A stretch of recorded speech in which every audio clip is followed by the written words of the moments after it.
নমস্কার, শুভ সন্ধ্যা সকলকে জানাই। বিল্টু স্যার ইউটিউব চ্যানেল এবং সৌমেন দাসের ফেসবুক পেজের পক্ষ থেকে সকলকে জানাই স্বাগতম। তো আজকে যে টপিকস নিয়ে আমি আলোচনা করব সেই টপিকসটা অবশ্যই মন দিয়ে শুনবেন, কারণ এটা আপনাদের ভবিষ্যতে কাজে লাগবে এই টপিকসগুলো। দেখুন, ফেসবুক ক্রিয়েটার অনেকেই হয়েছেন, এখন ডিজিটাল ক্রিয়েটার অনেকেই ইউটিউবার হয়েছেন এবং এই সদ্য খুলেছেন যারা ফেসবুক, তারাও দেখবেন অনেকেই এখন অনেক হাই লেভেলে চলে গেছে, আর অনেকেই অনেক পুরনো আইডি সেখান থেকে অনেকেই হাই লেভেলে চলে গেছে। তো এই সব টপিকস নিয়ে যদি কাজ করেন অবশ্যই আপনারাও হাই লেভেলে চলে যাবেন। তো আমি কী টপিক্সটা বলবো তার আগে অবশ্যই ভিডিওটা লাইক করবেন, কমেন্ট করবেন, শেয়ার করবেন, আর যদি কিছু জানার থেকে অবশ্যই কমেন্টের মাধ্যমে জানাবেন। আমি আপনাদের সঠিক তথ্য দেওয়ার জন্য আমি আছি। বিল্টু স্যার এবং সৌমেন দাস ফেসবুক পেজের পক্ষ থেকে সমস্ত তথ্য আমরা সঠিক দেবো, নির্ভুল দেবো। তো যাই হোক, আজকে যে টপিক সেটা হচ্ছে, আপনাদের কোনো কিছু জানার থাকলে অবশ্যই বড় বড় ক্রিয়েটারের সাহায্য নিতে পারেন। প্রথম কথা এটাই, বড় বড় ক্রিয়েটারের সাহায্য কেন নেবেন?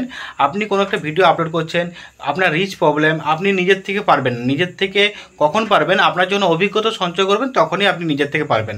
তার আগে কিন্তু আপনি পারবেন না। তো অতএব আপনাকে কিছু বড় বড় ক্রিয়েটার যারা ইউটিউবার, তাদের ইউটিউব ফলো করবেন। আপনি দীর্ঘ 10 দিন 15 দিন ফলো করবেন, যে নিজেকে ভাববেন না যে আমি অনেক কিছু জানি, আমি অনেক কিছু সেটিং জানি। তো দেখুন, আমি আজকে বর্তমানে আমি একটা সামান্য প্রমাণ আমি পেলাম। একজনকার আমি প্রোফাইল আজকে সেটিং করেছিলাম, তো একজনকার নয় 3-4 জনের করেছি। একজনকার আমি প্রোফাইল পেলাম যে দেখছি প্রফেশনাল ড্যাশবোর্ড অন নেই। তো প্রফেশনাল ড্যাশবোর্ড অন নেই যখন দেখছি, আমি ওর প্রোফাইলটা ভিতরে প্রবেশ করলাম। ভিতরে প্রবেশ করার পরেও দেখছি প্রফেশনাল আসছেই না কোনো মতে। তো আমি দেখলাম, দেখার পরে এই যে দেখুন, এই প্রবলেমগুলো যদি সলভ করতে পারি সেটা হচ্ছে আসল। তো এরকম আপনার বিভিন্ন যে বড় বড় ক্রিয়েটার আছে, সেগুলো আপনি আপনার ভিডিওগুলো যখন পোস্ট করবেন তার আগে আপনি একটু দেখে নেবেন, ক্রাইটেরিয়াগুলো দেখে নেবেন। আপনি কোনোটা বুঝতে পারছেন সেটা ইউটিউব থেকে দেখে নেবেন। আপনি কিছু জানতে পারছেন না সেটা ফেসবুক থেকে দেখে নিলেন, ভিডিওটা সার্চ করে, গুগল থেকে সার্চ করে দেখে নিলেন। কিন্তু আপনি নিজের থেকে করবেন না।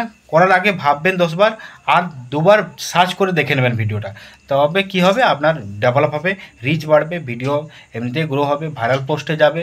তো অবশ্যই ভাইরাল পোস্ট সবাই চায়, সবাই ফেসবুকে বড় কাজ করতে চায়, ইউটিউবে কাজ করতে চায়, কিন্তু আপনারা পাচ্ছেন না অনেকেই। আমি দেখলাম একজনকে 11,000 ফলোয়ার্স, তার মনিটাইজেশন অন হয়নি। কেন হয়নি? তার যতগুলো ভিডিও গান সেভ করেছে, সেই গানগুলো কী করেছে, সব প্রত্যেকটা গানেই কিন্তু কপিরাইট এসছে। তো এই দেখুন, আপনি যদি আগের থেকে জানতেন তাহলে কপিরাইটটা আসতো না। আপনি যদি কিছু ভিডিও দেখতেন তাহলে কপিরাইট আসতো না। তো অতএব এই কপিরাইট যাতে না আসে তার জন্য আপনাকে ভিডিও কিছু দেখতে হবে, কিছু ইউটিউবার ফলো করতে হবে, কিছু ফেসবুক যারা পেজ বড় বড় ক্রিয়েটার তাদেরকে ফলো করতে হবে। তো অতএব আজকে এটুকুই, নমস্কার। আর যদি কিছু জানার থেকে অবশ্যই কমেন্টের মাধ্যমে জানাবেন। ভালো থাকুন, সুস্থ থাকুন, ভিডিওটা একটা লাইক করে যাবেন।